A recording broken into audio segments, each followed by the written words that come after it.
You're listening to War. We are America Radio. 2, 1, 0. All engine running.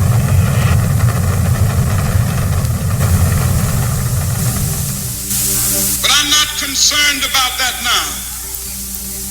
I just want to do God's will. And He's allowed me to go up to the mountain.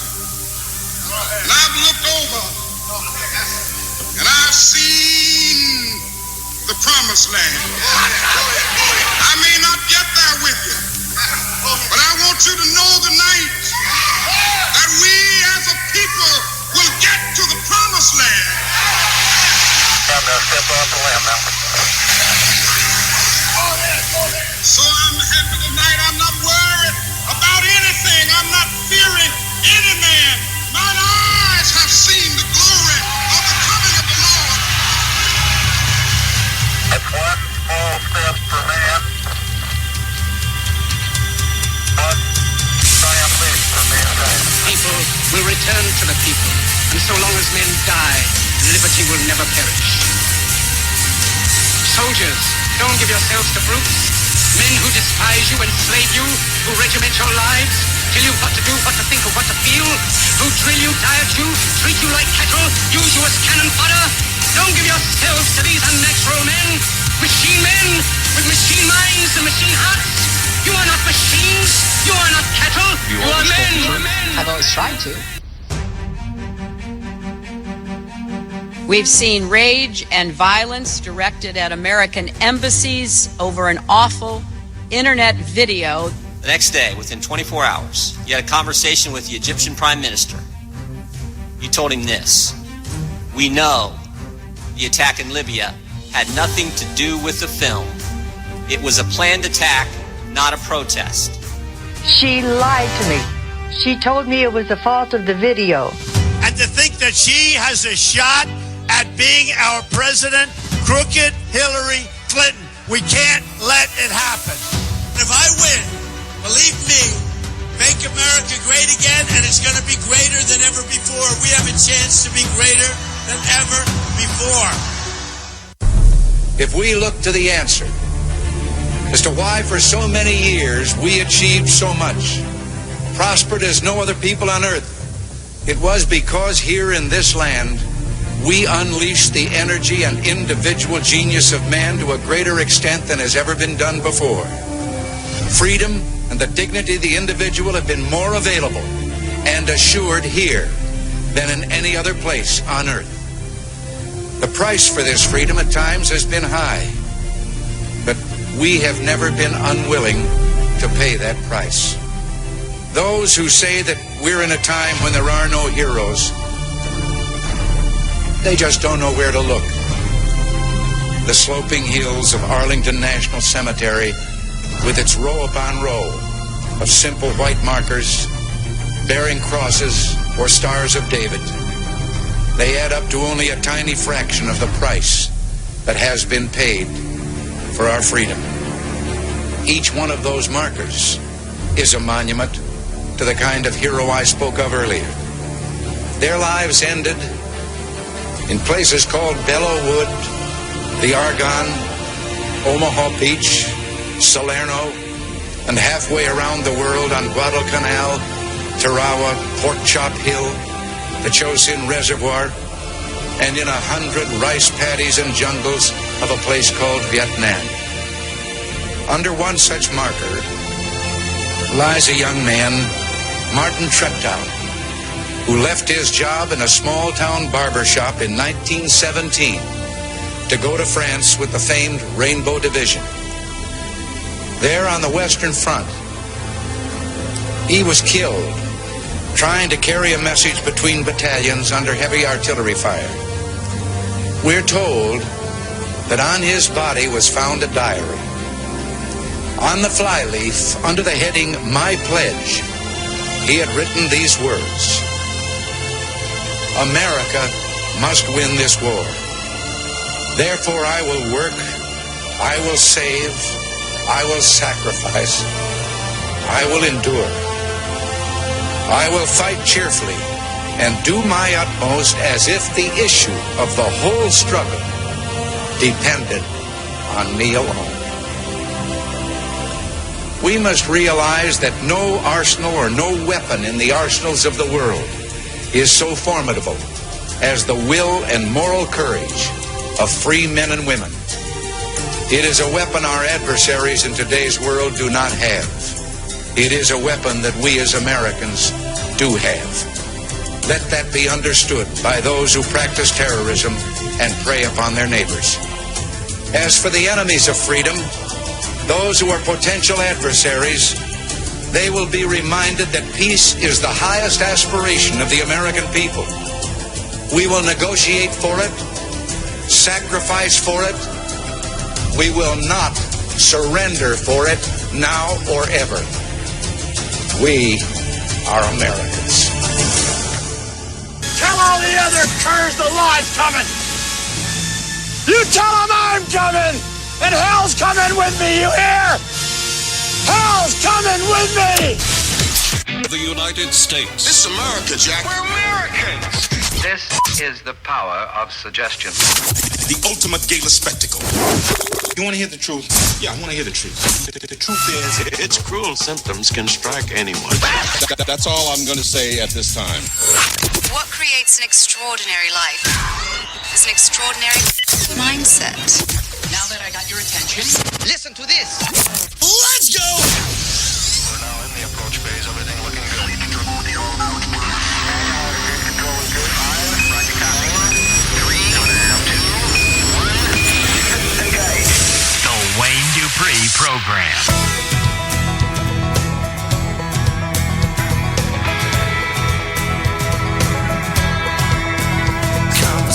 Ladies and gentlemen, welcome to the Wayne Dupree Show. I am your host, Wayne Dupree, here on War Radio. We are America Radio and broadcasting live on the Right Side Broadcasting Network. What is up, people? What is up? I have got a great show for you tonight. Some of you wonder, what's up with the intros and stuff? Well, you know what? Until I really hit the big time and I'm able to hire a staff, I got to share the show. And I got to share the show on all social media platforms, and that's basically what I do when I start the show. But I'm glad that you're hanging in there. Glad that you're with us tonight.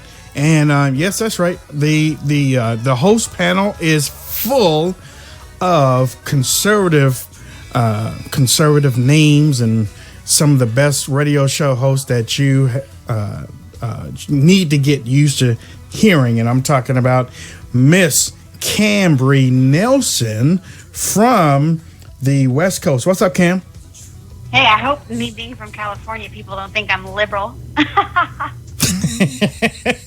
No, Cam. I just thought about that. You're saying that, and I'm like, wait a minute. I hope people know. I'm just kidding. No, everything's. What's up, man? There are some conservatives out there. I got a lot to talk about when you want to talk about what's going on. All right. What a day. All right. Okay. Mr. Raymond German in the RSBN chat room. I can see you. I can see y'all. I just want to let you know I can see y'all. But we also have, let's see, what did I call Cam? What did I call Cole earlier today? Millennial.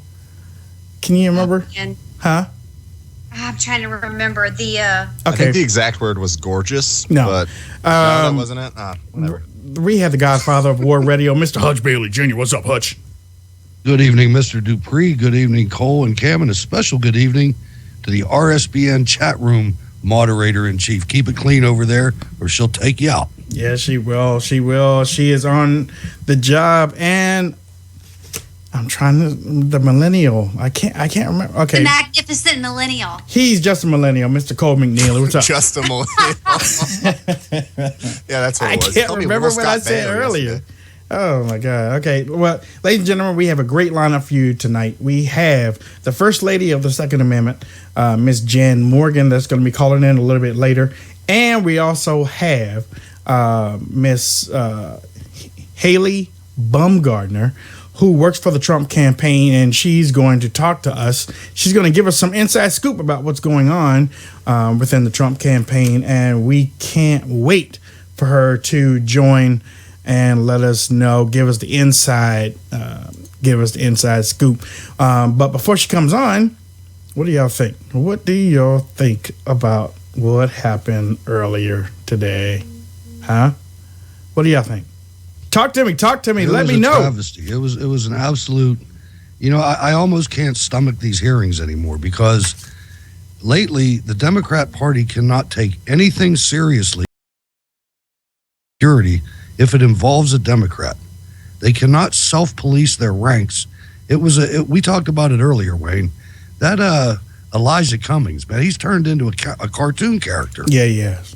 And what I will say, one of the most fascinating parts of it is the fact that, and this is why Comey was in such a difficult position and why he would say that a prosecutor wouldn't, is that this grossly negligence charge has been used once and it was for espionage. So it's tough because that made it put it in perspective. Let's put it that way on why he would say a prosecutor probably wouldn't bring this to court. Now, whether that's right or wrong, I personally think if someone breaks the law or has committed violations, they should be held accountable for that. Mm-hmm. But that's why I think it gave us an insight onto why Comey said what he said. And again, this was all just a big political move and a cop-out by the Department of Justice. We all know it was. Let's throw it on Comey, and then Comey will take all the heat, and they'll lay it off us. And they'll ignore the little Bill Clinton meeting when he happened to run into Loretta Lynch's plane or whatever that was in Arizona. I mean, this is what it was, and I mean, it gives you a better understanding, but it also gives you a sense of disappointment because we know this woman lied to the American people, lied to Congress. Yeah, she did. We know she lied. That. She lied. And she's going to get away with it. That's what it comes down to. Well, I don't know if she's going to get away with it because everybody wants us to. Well, the media wants us to move on. The liberals want us to move on. The Democrats and Elijah stupid Cummings wants us to move on. I mean, some of those questions were just over the top stupid. I mean, they act like they don't know how to handle classified material. Eleanor Holmes Norton was standing up there. Well, some of us have business cards and we have our personal email on them. Well, I mean, is that why DC is not functioning? I mean, we have really stupid people. You don't hand your government business card that might have your personal email. I mean, even if it has your personal email address, you say, well, look, here is my business card. But if you have anything personal, you have to mail it to this address right here. But, don't send anything personal to this one. That's what common sense people would do. But Eleanor Holmes Norton, that's why DC hasn't become a state yet, because of her. We have stupid people. I mean, one of the things she said, one of the reasons that I ran was so I can be a part of this. Yeah. I want to be right here. And dumb then, as an onion. I mean, yeah, she said that. I was going, oh my gosh. And then you've got somebody else saying, what do I know? I'm not an attorney and I'm not this, I'm a pharmacist. But I'm going to ask, I mean, I just saw things bouncing back and forth. The stupidity of the questions. It's almost like they thought that this was a joke.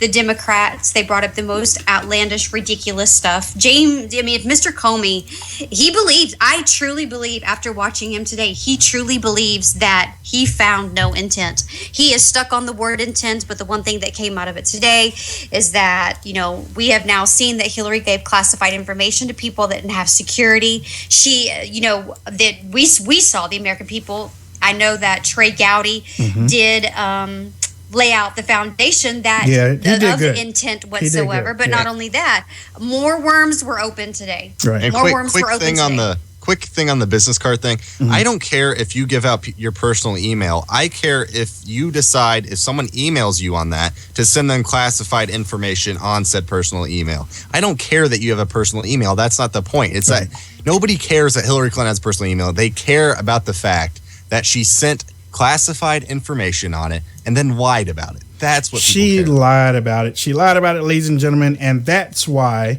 we are fighting for Donald Trump. That's why we are saying Donald Trump has to be elected. Donald Trump has to be put in the White House, because if anybody else, there is nobody else. There is nobody else that's going to fix this thing right now. Nobody. We can't trust anybody in DC. And coming on the line right now is a young lady that I have contacted. She is She is in the know. Okay. When I mean she's in the know, she's in the know. And she agreed to come on and talk to us and talk to you, some of the best Trump supporters around. Let us know what's going on in the campaign. And ladies and gentlemen, I am pleased to bring to the stage Miss Haley Baumgardner. How you doing? Hello, how are you? I'm fine. Great to be on. Look, Thanks for having me. You know what? If there's one thing that I do know is that anybody that works on the Trump campaign is most definitely welcome on the show and in front of these great Trump supporters. And everything that you do, just know that you have a lot of supporters out there. You have a lot of people that want to help. Well, thank you. We're working hard, and it's a movement, and it's of historic proportion, so it's exciting to see and to be a part of. Haley, let me introduce you to a couple of my co-hosts. Miss Cambry Nelson is out of California. Cam? Hey, good evening. Nice to meet you. Thank you so much for having you on. Oh, absolutely. Great to be here. Nice to meet you. We also have our millennial, Mr. Cole McNeely. How are you doing tonight? Hello, how are you? Doing well. And then we also have the godfather of the show, Mr. Hutch Bailey Jr. Good evening, ma'am. Thanks for coming on the program tonight.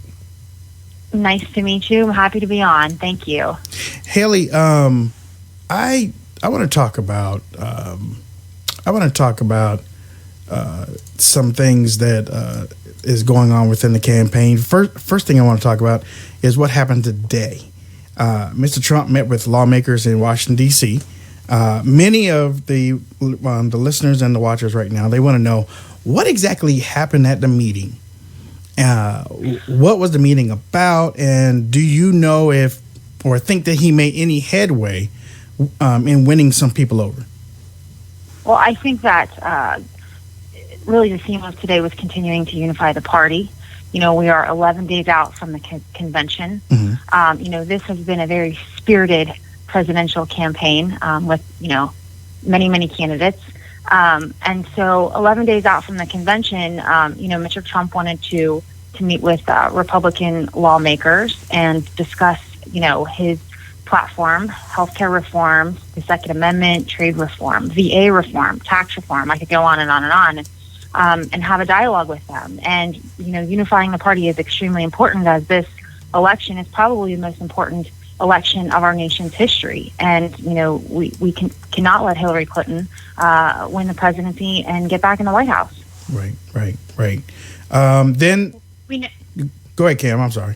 No, I was going to ask you about this. I mean, we're seeing right now, especially from being in a liberal state, a lot of talk is Bernie Sanders and Donald Trump here in California. People hate Hillary, thank the Lord. But there's we've just heard, maybe it's because I'm in like the Orange County area and it's more red, but still people here do not like Hillary Clinton. But one of the things that we're hearing is Bernie Sanders is getting ready to endorse Hillary Clinton, painfully, I'm sure.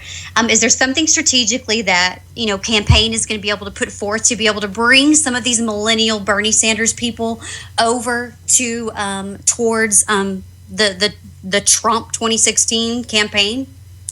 Sure. I mean, based on the speculation, I did see that Sanders may endorse Clinton.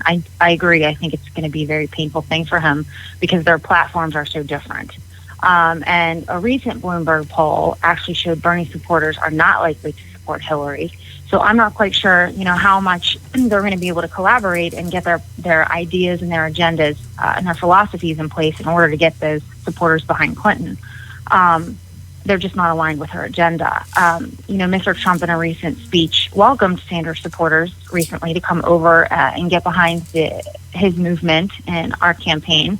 And a Rasmussen poll report today, shows Trump up above Clinton 42-40, and that accounts for a lot of the independent voters who are not aligned with a specific party. So I think moving forward, what we're going to see is continued momentum where we're touching those people who aren't traditionally aligned with, one party or the other. And I think that those Bernie Sanders supporters will be included in that, yes. And speaking of former 2016 candidates for president, Ted Cruz accepted a speaking role for the GOP convention. some of our followers want to know what's that all about, and do you know the night he might be speaking? It means a lot in the way of a possible VP. Well, it certainly is a very exciting development that happened with him, accepting a speaking position. I think what it indicates is everyone's understanding of the seriousness of this election, and again, preventing Hillary Clinton from going back into the White House. This is the most important election in our nation's history. We're electing the CEO of our country. And, Mr. Trump and Hillary Clinton couldn't be two more different candidates. Clearly, you know who my favorite is. But Mr. Trump, who wants to put America first, who wants to protect our Constitution, our Second Amendment, our Supreme Court, our borders, bolster our economy, fix our country. Or we have the opposite, Hillary, who, the past week news cycle of her continued scandalous lying behavior is mind-boggling to me, but, who has a completely liberal agenda, who thinks she's above the law, and she doesn't care about the voters. All she cares about is herself. So I think that Senator Cruz, accepting a speaking position at the convention shows the need for unification, and that we're going to do everything possible as a party, as a conservative movement, as the Make America Great Again movement, to win this election and elect Donald Trump as our next president. Well, Haley, thanks again for coming on the program. Do you think that with Mr. Trump as the chief executive, do you think he'll choose an executive vice president before the convention, or do you think he'll announce it during the convention if you're allowed to divulge any of that? We hear that it seems that Newt Gingrich and Chris Christie are pretty high on the list. Do you have any insight on that you could share with our audience? I'm going to leave that exciting announcement and rollout to my boss, Mr. Trump. All right. And I'm sure he will do it at the time he feels it's appropriate. But I do anticipate it coming as much. Yes. Yes. Sorry, I don't have more to divulge. Let me ask you, when you're being asked questions from the mainstream media, and you know that they're coming at you to attack you rather than get information for you, how do you deal with that? What do you fall back on to tackle them and give the best answers that you can? Well, I think, one thing that I remember, and this is one thing that Mr. Trump does, is, I speak from the heart. I'm an everyday American. Mm-hmm. I'm a single woman. Mm-hmm. I support myself. I work hard. And all I can do is get up there and speak from my heart and tell the American viewers the truth. And it is amazing to me how one-sided the mainstream media and the liberal media are in terms of being a conservative spokesperson for the highest profile candidates that this country has ever had. And how salacious it can be. But I will continue to do that, and I will continue to get up day after day and speak from my heart in order to tell those truths, because it's my obligation as an American to make sure that, as a conservative movement, we take our country back, protect our Constitution, preserve our democracy, and make America great again. Well, you're just the perfect person that I want to ask. We've been talking about, instances when it comes to Donald Trump and having the allotted amount of staff and campaign staff when it comes to a point where he is being attacked by the media.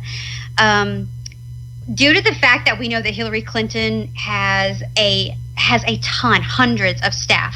The one thing that I hear, and we've been discussing on the show, is he going to add to kind of like what you do, that when Donald Trump is attacked I don't think we've seen anything yet, when going in towards November, that he is going to have somebody, ready to make a statement, a comment, that's working with the press to be able to fire back immediately in a more rapid amount of time going forward into the general election?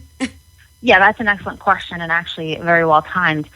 We just brought on Jason Miller as our communications director. Jason's seasoned pro. Yes. Oh yeah, I know Jason. He's been a great pickup for the campaign, right? And we're so happy he's on board. We've initiated a rapid response aspect to the campaign, so those things are happening. And yes, we are adding talent as we move forward. But we are lean and mean. And that has worked, and we'll continue to grow smartly. It's quality versus quantity, and so we've proven that model works, albeit it's never been done before. But yes, we will grow our team strategically as we move forward to November. And Haley, I know you said that the vice president pick, you're not going to say, obviously, but can you tell us if there has been a pick, if the decision is made or not? Again, I'm going to let my boss, Mr. Trump, okay. Unveil that. That's what I figured. Yeah.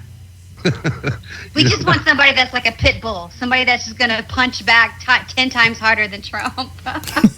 I'm sure it's going to be very exciting. I'll tell you that. Now, Healy, right now you have President Obama overseas speaking about some activity that happened in the United States, police officers shooting Black American men and circumstances around that. You see, I'm not a very big fan of presidents getting into situations like that before we even know all the facts.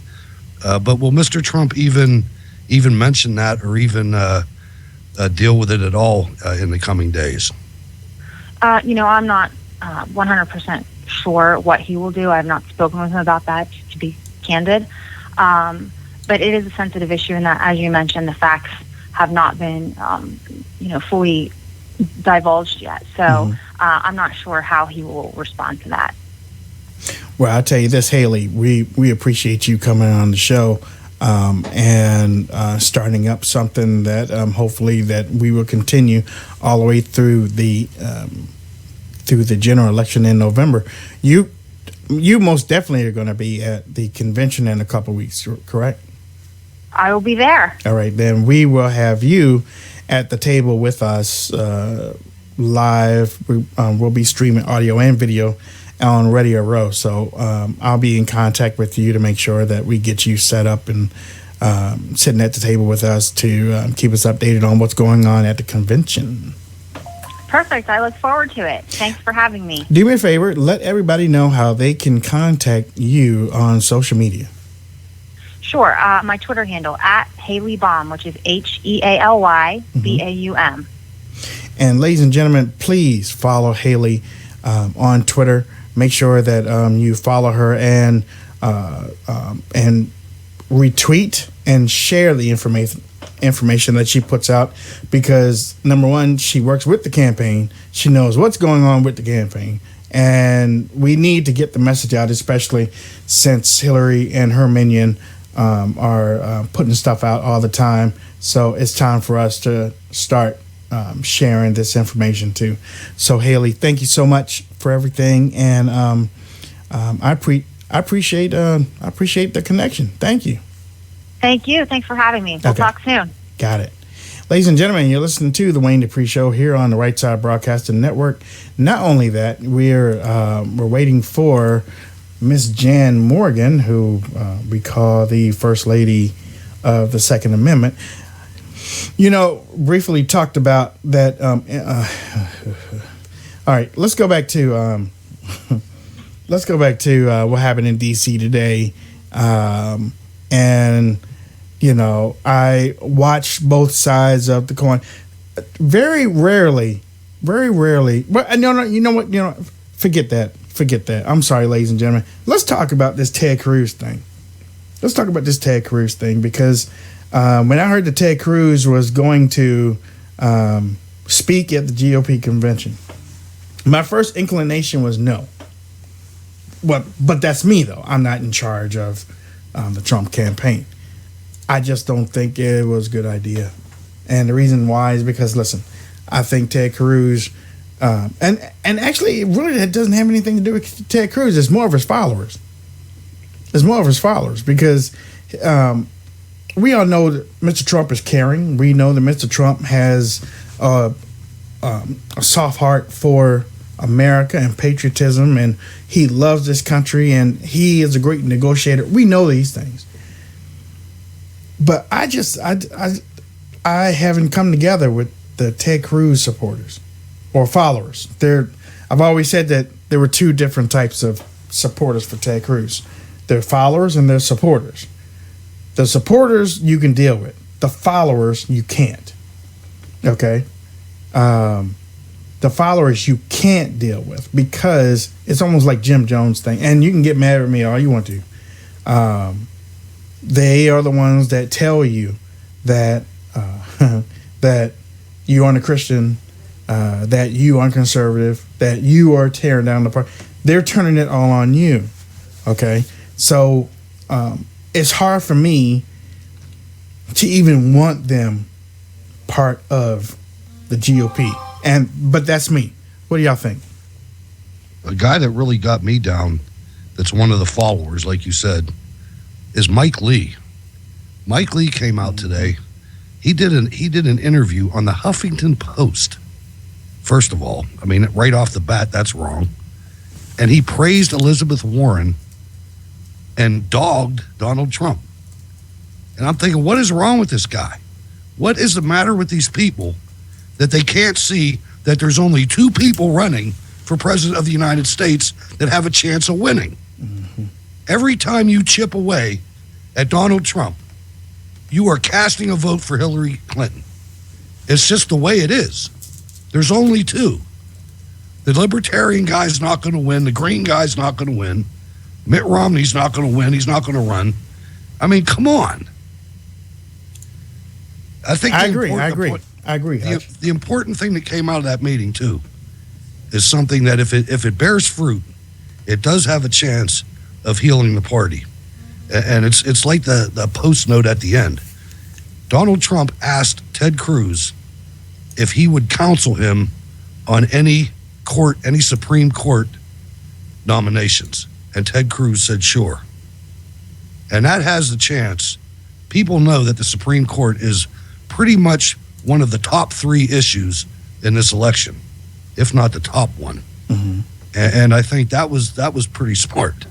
Whether it bears fruit or not, we'll have to see what Ted Cruz has to say. My thing about that is I want to know when he's speaking, because that makes that sets everything up. Monday morning at 9 a.m. That'll work.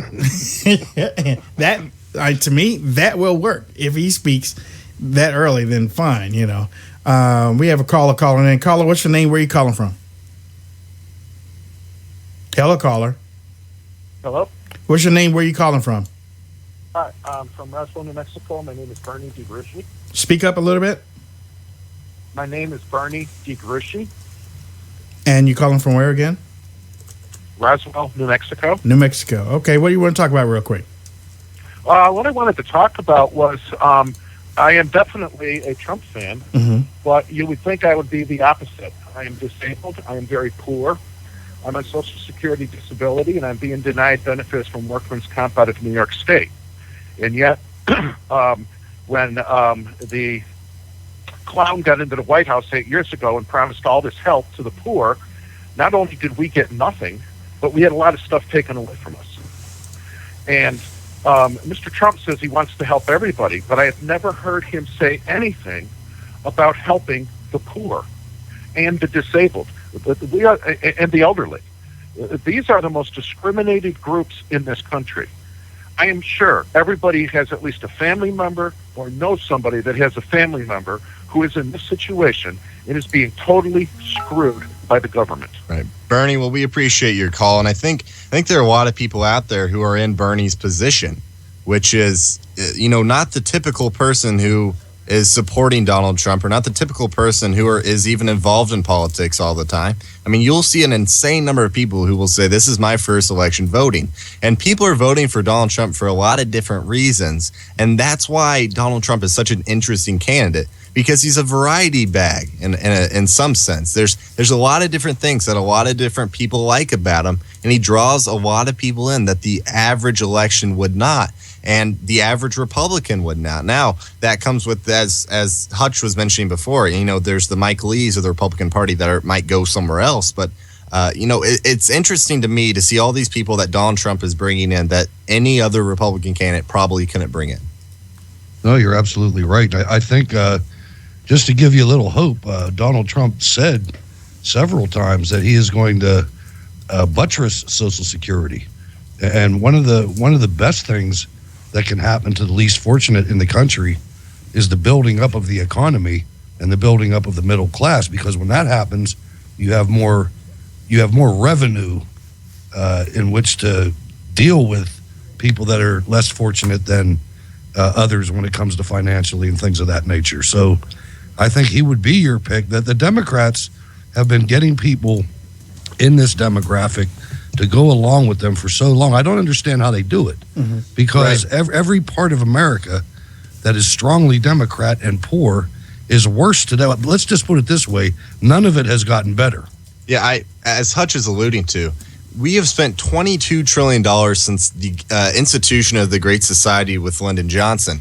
And we spent $22 trillion in that time period over the last, 50 years or so, 54 years. And what happened was like a 1% drop in the poverty rate, and it was going at a larger percentage drop before that time period. We spent $22 trillion to drop the poverty rate. It was like 1.2%. It is incredible. And the Democrats, they want to talk about that the right has the same answers. The Democrats continue to put these same answers forth, and they will continue to get the same results. Whether the American people want to wake up or not is a different question. Ladies and gentlemen, I told you we will bring the best interviews that we can bring you, that will motivate you and get you out there moving and trying to fix this country. One of those is the young lady that I'm getting ready to bring to the mic right now. She is a friend. We're supposed to be speaking together at the Unity Rally in Cleveland for Citizens for Trump. She's a national spokesperson for Trump, and she also is the First Lady of the Second Amendment. I call her my friend, Miss Jan Morgan. Hello, how are you? Hello, Wayne. How are you doing tonight? I'm fine. I haven't seen you since Hector was a pup. I'm so excited to see you in Cleveland. I can't wait. Look, we're gonna have some fun in Cleveland. I promise. Yes, we are. Okay. Yes, we are. All right. Listen, I want to introduce you to my co-host, all the way from California, Miss Cambry Nelson. Okay. Hi. Hi. Nice to meet you. Glad to have you on, darling. Absolutely. Looking forward to visiting with you as well this evening. We also have the Millennial Falcon, Mr. All right, I guess that's better than I can't remember what he is the millennial. He is the millennial of the century. Yeah, Mr. Cole McNeely. Jan, nice to have you on. Yes, great. Looking forward to this. This is going to be a lot of fun. Oh yeah, and then we also have the Godfather, Mr. Hutch Bailey Jr. Good evening, Jan. Thanks for coming on the program tonight. Great. Jan, you listen. Something. I mean, we know that. I called you the First Lady of the Second Amendment. You believe in the Second Amendment. We all believe in the Second Amendment. We believe that we all have a right to protect ourselves and our homes. We also believe that we protect ourselves, our homes, and our families. You know, a situation came up yesterday. I still really haven't even gotten in on the second one. I saw a video on the first one early this morning, and it really disturbed me. But I mean, then again, I don't have all the facts either. Right. But you, as a advocate for the Second Amendment, what can you tell our members that are watching and listening to the show tonight? Because you know liberals are going to go out there and they're going to make it a gun shooting thing again. Mm-hmm. Well, unfortunately, you're talking about the two shootings this week by cops, right? Yes, ma'am. Yeah. Yep. Well, what I'm thinking more than a Second Amendment issue, I think that there is going to be a black-white issue. It's going to be another racial thing. President Obama came out this evening, and he's already tossed his hat in that ring, which only further divides us. And I think that the best thing that we can do right now is wait until all the facts come out. That we and I say we meaning the citizens and the press, everyone in general. You know, you look at the videos that they put on the air and you jump to conclusions. You say, oh my gosh, I can't believe, look what that cop did. And sometimes when the facts come out, as we saw in Baltimore, sometimes when the facts come out, it turns out that it wasn't quite the way that everybody thought it appeared. So I just ask everybody to hold back and restrain until all the facts are out. I will say this, just from what I've seen, I'm a state police certified concealed carry firearms instructor, as well as an NRA certified pistol instructor, and I teach the concealed handgun classes. And I was really disturbed looking at the second scenario. It's really hard to figure out any kind of justification for the officer shooting that guy multiple times. Although I wasn't there and we didn't see what led up to it, just listening to the description of what happened, from the woman sitting in the car. She's saying that he was a concealed carry handgun citizen, that he told the officer that he had a permit. Normally police officers, when they hear that, they relax because they know that if you are a concealed carry citizen and you have a permit to carry, that you have been through a very stringent background check system. They don't issue those permits easily, and in some states it's harder than others. So normally when a police officer knows that a citizen is permitted to carry, they will relax their posturing. I was concerned. I couldn't figure out why an officer had a gun pointed at someone over a traffic stop. So it seems like there's some details missing here that I'm waiting to come out. But, if the guy was truly reaching for his concealed carry permit or for the paperwork that the officer was asking for, the officer, if he was trained properly, should have asked him not to reach for it and simply to step out. I know that in my classes, when I teach people who are carrying guns, when they are stopped in traffic stops, you're required by law to tell the officer and to show him your permit. You're supposed to show him your permit, but not until he asks for it. And when I stop, and I've been stopped for speeding as recently as a couple of months ago, trying to get to the airport, an officer walked up to my vehicle, and I keep my hands on the steering wheel, and I tell him, he already knows you're carrying, or that you have a permit to carry, because that comes up when he runs your plates, your license plates. But he asked, are you carrying a weapon? I said, yes, sir, and it is loaded, and it is here or there. I tell him where it is. I don't reach for anything. I would not move my hands, period, without first saying it is in the glove compartment, or it's, I can show you my license and my permit, but it's in my purse. Is it okay to reach for it? You have to be really, really careful about that. So I am curious, very curious, and those were very disturbing videos, both of them. The first guy had a rap sheet a mile long. That doesn't justify him being killed. By a police officer. I saw that. We discussed this video actually this morning, and there's so many different ways to look at this. It's kind of mind-boggling, but I'm kind of like here. We have to see all the facts. We've got to see what everything wait until it all comes out, and just remain calm. And so far, all the people who've been protesting in Minnesota, I think, have been handling it very well, and I appreciate that. I do too. That's what we want to see. But my question that I had for you is, I've only been in California for 2 years. I'm from Dallas, so you need to get out of that state. You have no idea, sweetheart. I told her too. I'm telling you, man, I'm here for a reason, though. But I mean, we just had because my husband's father is a retired police officer for San Bernardino County, and we're having gun rights. I mean, the gun rights are being slowly stripped away here in California. I know that you are aware of that. Definitely different from home in Texas, where you can walk around with the AK-47 on your back and go to Walmart. It's wonderful. But what do you and my family does it, but are you seeing, I mean, I honestly don't feel like the politicians that we have sitting in office at this current time are going to make the citizens of their state aware that they are working on these gun laws until the day they decide to pass these, and then we have to find out, watching news, that they were working on these laws. They were very quiet in the state of California. Is this happening across the United States? It's happening across the country. However, most of them die before they ever even get to the floor, except in places like California and Massachusetts, and states where you have a very large population of liberal people who are anti-gun. The problem for you is your situation seems almost overwhelming, but I just did a speech in Massachusetts. The Second Amendment organization flew me in to talk to the people there about doing something, how to take on their gun rights problems in that state. And here's what I told the people. You're not going to be able to fix this overnight. What has happened to you in California has been in the process of happening for a very long time. And it's going to have to start in your own home and then in your own city. You've got to take back your home and your community first before you can take your state back.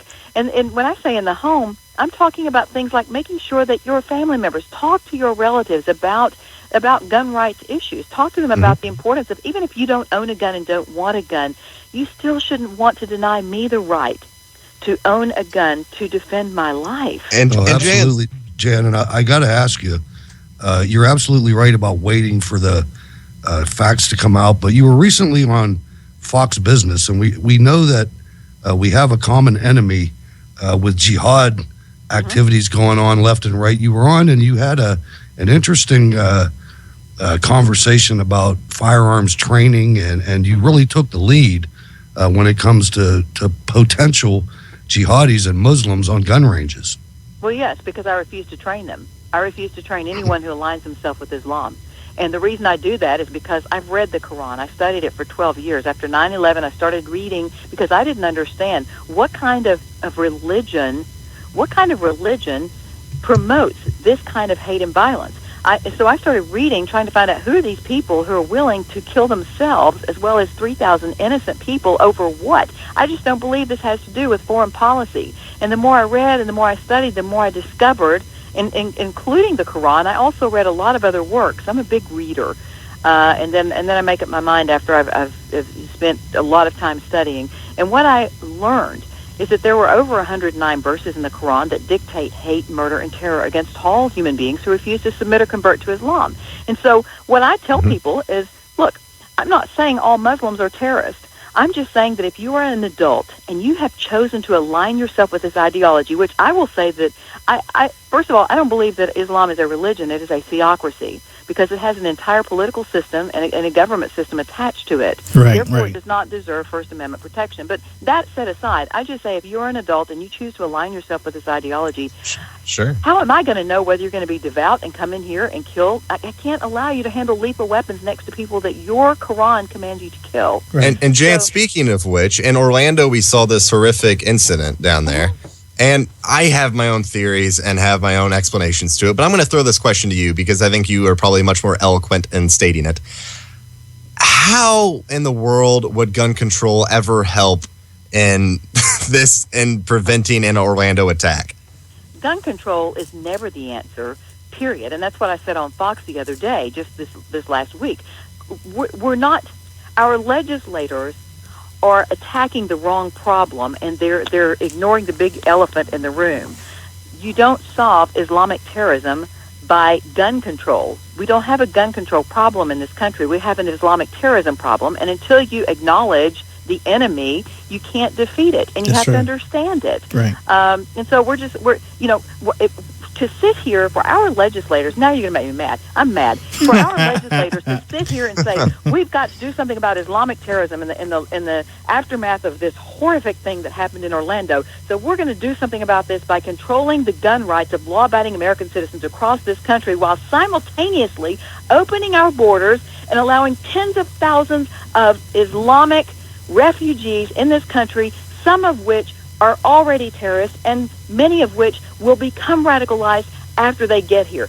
How that is the most ridiculous idea that I have ever seen. And to think that Americans, that Democrats and liberals are swallowing that line of bull just blows my mind. That all of those legislators stood on the floor and had a sit-in and sat down and said, no, we've got a gun control problem, when, no, we have an Islamic terrorism problem. And you saw Islamic terrorists will murder you, whether they're going to use a machete to chop off your head or a bomb to blow up your body parts. They're going to kill regardless. Hey, Pam. Gun control is not the issue. Pam, we have a question from the chat room, and as you know, we have a lot of Trump supporters in there. They wanted to know your story of switching from Cruz to Mr. Trump. Yep. Mm-hmm. I'm not going to share all the details because there are some things that I learned when I was on the inside of the Cruz campaign. I was on the inside of the Cruz campaign. And there were things that I saw and was privy to that it was absolutely just repulsive to me. And when Ted Cruz, those things were bothering me that I was seeing behind the scenes, but then when Ted Cruz stood up on national television and blamed Donald Trump for the violent actions of anarchist thugs in Chicago outside that had nothing to do with Trump, that was my final straw. And I just said, you know what? This man is not who I thought he was. Okay? And that was it for me. That was it. That was the final straw. And then, obviously, Donald Trump, I had been defending him all along. If you go back on my Facebook pages and you look, months and months and months and months ago, before I ever, even when I was publicly supporting Ted Cruz, I was still defending Donald Trump every time people would attack him. Yeah. And I was posting things that Trump said and did that I liked, because I like the guy.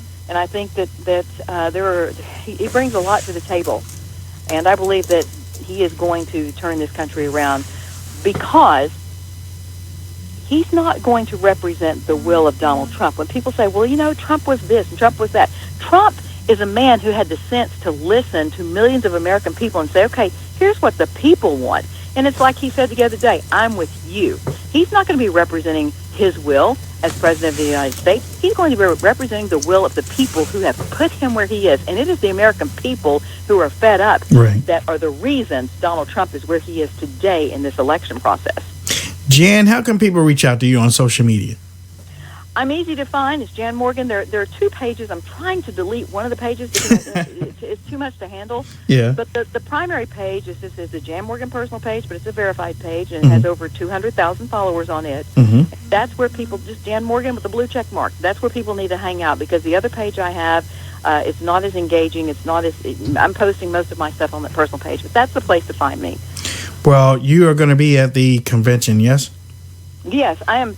I'm going to be at the convention. I'll be doing a number of hits on Fox Business Network all week. I'll be doing I'll be on the set with the Morning with Maria show on Fox Business. I'm doing some stuff with Trish Regan as well as Charles Payne. Well, I tell you what, if we can and pull, I'm going to do some stuff on Wayne Dupree. There we go. That's what I'm talking about. Thank you. I had a chance to be requested to be on Dupree Show, but surely he'll fit me in somewhere there. Yeah, we will. But listen, I got to let you go. I don't want to, but we're going to have you back on many times, and I really appreciate you. We need to talk more Second Amendment stuff. We have a lot of gun rights issues we need to solve in this country. That's it. Yes, ma'am. All right, big hug to you, and we'll be talking to you real soon. Thanks. Bye-bye. Thank you. Ladies and gentlemen, that's the First Lady of the Second Amendment, Ms. Jan Morgan. You can also find her on Facebook under Jan Morgan Media. Okay, Jan Morgan Media. I want to give a shout out to the people in the control room, Mr. J and Mom. How you doing, Mom? Mom is in the chat room or is in the production room today. Let me see. Let me take this call. Caller, what's your name? Where are you calling from? Hey, my name is Sonny. I'm calling from Raleigh. You calling from where, Sonny? Raleigh, North Carolina. North Carolina. All right. What you want to talk about? Real quick. Hey, I just want to say that I was an early Democrat, but I just changed myself to Republican myself and my wife. And just basically, whatever is going on, we fully agree with Donald. The only point I wanted to make, because I'm an immigrant and I migrated into this country and I've been living here and fully assimilated the last 30 years. And my kids are born here and they're married and all. And the point I want to make is the bigger picture about the invasion of the Islamic world. If you look back into the continent that we came from, we were ruled by the Islamic rule for 300 years. And the way they do that is by pure intimidation, Like they will behead the people, they will bury them half buried in sand and run elephants over that. And this is only to instill fear so that half of the population do not want to fight them again because they're so terrified, Right. Well, Sonny, thank you for your call. We appreciate you calling in, and it's great to hear different perspectives on all these things, and that's what's important. This is what I'm talking about, Trump being able to bring different people in. He has that gift and has that ability to connect with people that many other people don't. Caller, what is your name? Where are you from? Name is Phone Edge, watching live from the RSBN chat room. How you doing? Oh, shout out to the chat room, the most knowledgeable, energetic Trump supporters on the planet, and very few wackadoos, but Phil, Glenn, Stonewall, awesome. Mandy, unbeatable. What you want to talk about real quick? I'm a retired FBI agent. Mm-hmm. Thank you for your service. I have a few thoughts about the activities of today, but specifically for Trump supporters who are faced with the Democrats and this whining of the every other 5 minutes we had to listen to the whine today about, there was only 3 classified documents that were marked. Yeah, I heard that. It matters not. It's marking on a document. Yeah. No, you're absolutely right, caller, and thanks for your call. We appreciate it.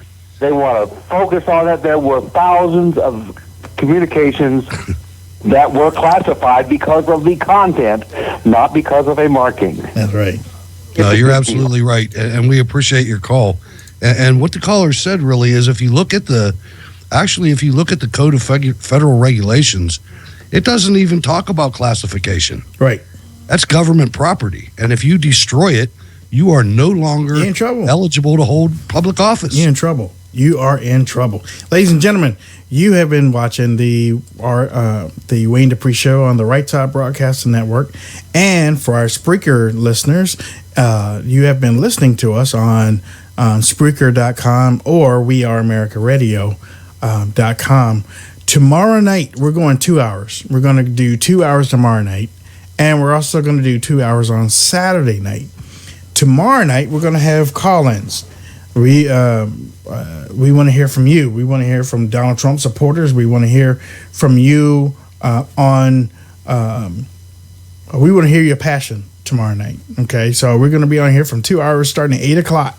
We're going to be on here from 8 to 10 tomorrow night. 8 to 10 tomorrow night. We want to hear you call in and talk to us. We're going to have a round table here. We're going to be answering your calls. Make it funny, make it good, but make it passionate. And we want to hear why are you supporting Donald Trump? We want to hear you. And on Saturday night, we have a special Saturday night. We have Dolly Kyle. She is a friend of the show, and she's going to call in. And she's got some information on Bill and Hillary Clinton that you don't want to miss. I'm talking about she has secrets. She knew Bill Clinton when she was 13 years old or 12. Let's just put it this way. Dolly calls Bill Clinton Billy. She calls Let's Bill just put Clinton it that way. That's Billy. how close she is. Okay. And she knows she knows a lot. She knows a lot, and she's willing to tell it all. But you have got to be here on Saturday night. 2 hours. 2 hours on Saturday night. We're going to be here, and Dolly Kyle's going to be here. And you know what? She'll be taking some phone calls.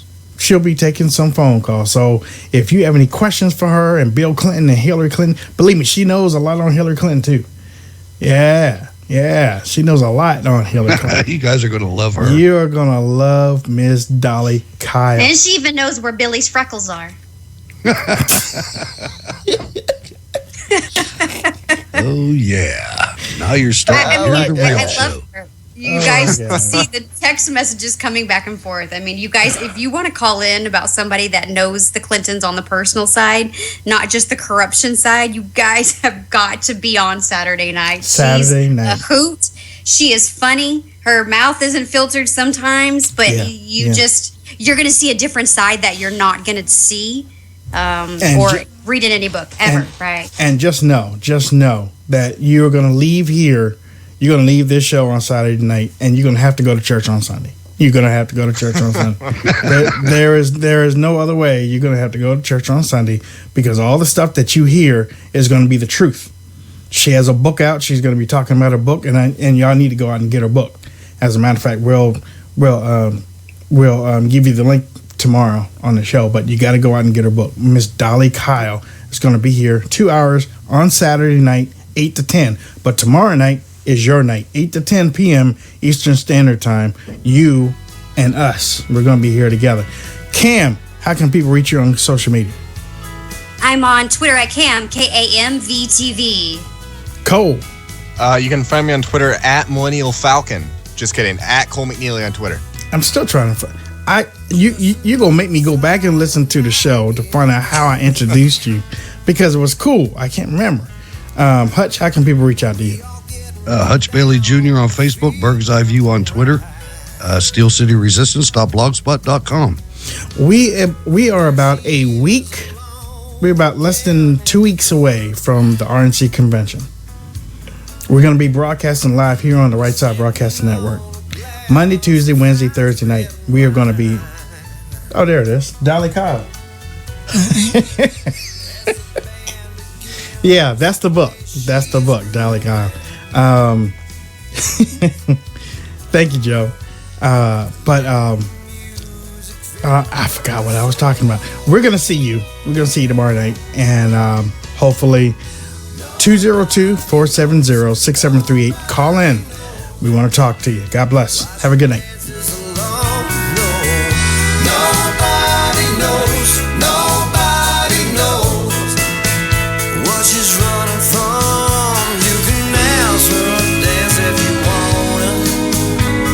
Smile and just say